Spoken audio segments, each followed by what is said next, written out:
Здравейте! Представям ви хладилник Samsung.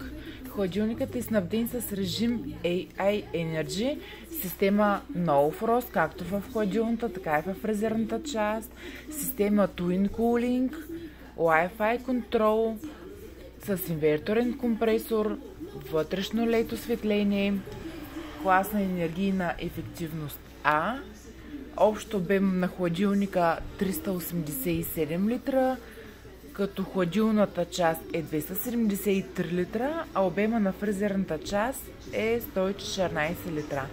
Консумирана енергия 108 кВт на година, ниво на шум от 35 децибела.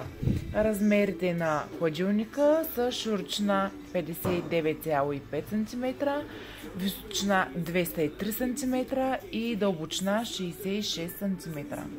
За въпроси и поръчка може да се свържете с нас на посочените телефони.